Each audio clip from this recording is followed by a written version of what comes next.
you, Mr. Mayor, members of council. The commission has wrestled with, I think, a very difficult assignment which you gave us some time ago, and that was to come back with, in effect, an improved project, but with $1 million less to spend. A great deal of time, thought, and consideration has been given the problem. We have listened to, I think, a number of people who wish to comment on it, and as a result have made some changes in the program. Obviously, it's impossible to progress on it the way we would like to have moved on because of the lack of funds. But we have come up with what I think is a most effective program, and hopefully it can be adopted by the council certainly in the near future.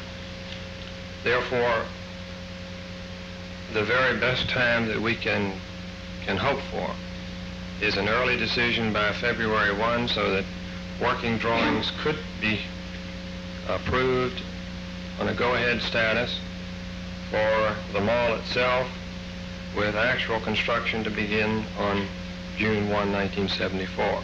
First, that the sum of $250,000 be expended for traffic improvements. This is a necessary signal change and complementary improvements to be able to provide a perimeter-type traffic circulation around the downtown area.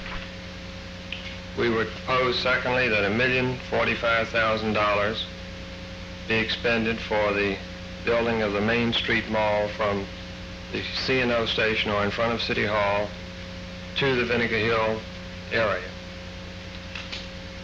One of the areas that we've had to cut substantially is the additional side street improvements. We have now reduced that to 4, and those of you who would like to turn around can see that projected on the proposed downtown project there, where we've reduced to 4 the number of connecting mall streets, which would go 2 to Water Street and 2 to Market Street. The sum of $250,000 would be necessary for those connections. We're proposing that $150,000 be spent for the City Hall Plaza. Now, that's a little bit misleading in that a great portion of the funds that we're speaking of there would have to be expended to make necessary improvements to the 7th Street traffic artery there in order to appropriately carry the traffic. As you know, there's a small opening now that connects 7th Street with Water Street, and that would have to be improved considerably. The one message that we got, I think, very loud and clear from a number of people who spoke to us, including, I think, sentiment from City Council, was that they would very much favor the replacement of the Central Place. As you know, in the last presentation, the Commission had recommended that due to the lack of funds, we would have to cut this out of the project. We were very fortunate, I feel, in being able to negotiate favorably with the Hendrix Corporation, the owners of the property at the corner of 2nd and Main, and the council has already been made aware of that, and I believe has appropriated the funds to enter into contract with the present owners. The Commission is suggesting, however, that instead of spending the sum of $225,000 for the land, that we buy the property and request Halpern to design a Central Place with approximately 9,000 square feet of that area going back on the market to be developed by private enterprise so as to bring additional businesses into the downtown community. I think this is one of the fallacies that we've been working with thus far, that we've torn down quite a number of buildings when we proposed that the parking garage be constructed. We tore down a certain area and we have taken retail space away. The fire tragically has taken certain retail space away. We propose that this ought to be reversed, that it's time now that we bring additional businesses back into the community to help contribute not only to the total well-being, but to the tax roll as well. Therefore, we would project that for the central place, a sum of $225,000 would be originally expended, but it is with some very realistic hope, I think, that the remaining property could be put back on the market and could be sold for $125,000. Therefore, we could net the central place land cost at $100,000. Now, this is considerably below what we originally had thought the total cost of land might have been had we elected to stay in the 3rd and Main location, which had been proposed some time back. So that is a major plus in my estimation for not only the program itself, but certainly the financing of it. We would propose further that the sum of $550,000 be allocated to the architects with their instruction to use the funds in the manner which they feel is most fitting for the general benefit of the total plan, for the development of the C&O Plaza, for the Vinegar Hill project, and for the central place. The sum of $190,000, and this is approximate because it would depend on the final dollar amount of the project, is allocated to architectural fees, and this would leave us with a contingency fund of $115,000, bringing the total project to $2.5 million. Thank you very much, Mr. Clements. You have gone with your committee and done your job of bringing. Let me ask Mr. Hendrix if he has anything that he wants to add at this moment before I ask council if they have any questions. After that, I will give members of the audience an opportunity to raise questions or make comments. Mr. Hendrix, do you have anything? Do you want to point out anything up here on the map? Oh. The only thing I would like to add that in terms of time, that on the 1st of June, this project is to proceed, the side streets and Main Street would have to be closed. Is there anyone in the audience who would like to speak to this? Mr. Mayor and members of the City Council, I bring this as a matter of information to the Council. I participated in the past few days in a survey contacting merchants and business places in the downtown area. We found that about 70% of those contacted were opposed to taking traffic off Main Street and the side streets. We have a list of 45 firms that want traffic to remain on these streets. My name is Lee Hoff. I own the garage building right across from City Hall. It took me 30 years to pay for that building. I've taken Mr. Huja here down here to show the building. And if you all make an inspection there, you'll find out that the basement is leased to American Glass. There's no way to enter the front from South Street,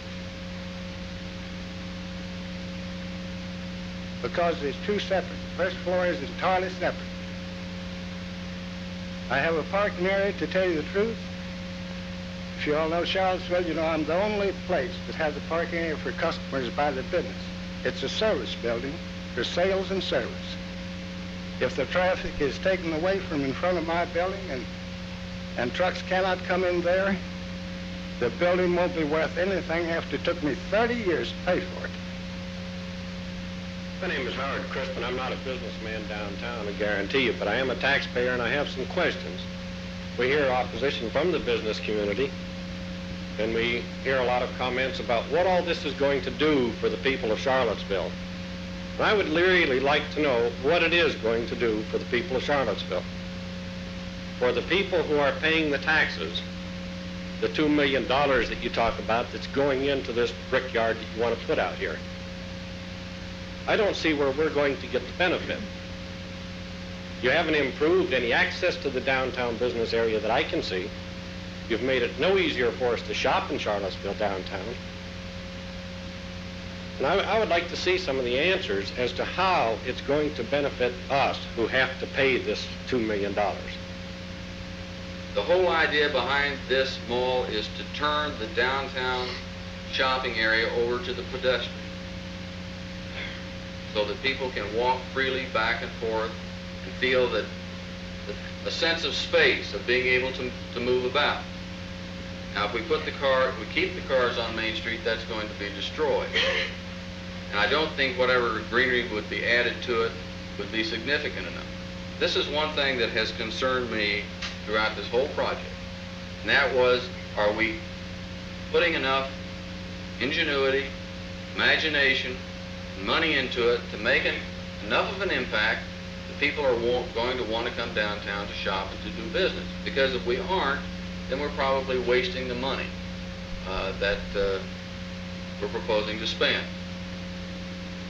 I think that if we had a project for $1.5 million, which would allow us to do nothing but mall the Main Street and 4 side streets, that probably would not make a significant enough impact.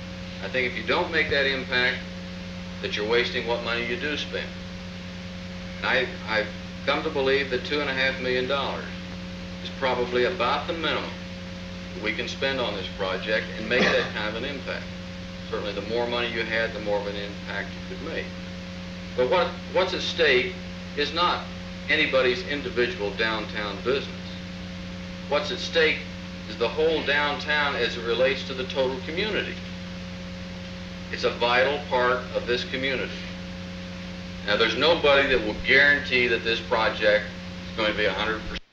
I don't think anybody would wager that. I don't think anybody would write you an insurance policy to guarantee that. But based on the evidence in other cities, cities that have been successful and cities that have not been successful with malls, we think that at this time, the project that has been presented to City Council is a project that will allow the downtown business area to remain a vital part of the community and will allow it to function in such a way as it will not be subject to decay. And we think that ultimately, if the plan that the Halpern people have given to us is carried out, that we go beyond just downtown. We begin to preserve the areas around it, that it will enhance the downtown area over a period of years. I think the alternative is reasonably frightening enough that the amount of money which is proposed to be spent here is a very small sum of money. When we look at the amount of local dollars that went in the clearing of Vinegar Hill and the impact that has had on the community in the last 10 years, $2.5 million is a very small amount of money to spend for such a vital part of the community. There may be other sections of the community, other business areas of the community that will need this same sort of treatment in 10 or 15 years. I think city government has got to be prepared to move into those areas at such time as is necessary so that those business and shopping areas do not decay also. It just so happens that the subject of decay, in my opinion, at the present time, is downtown.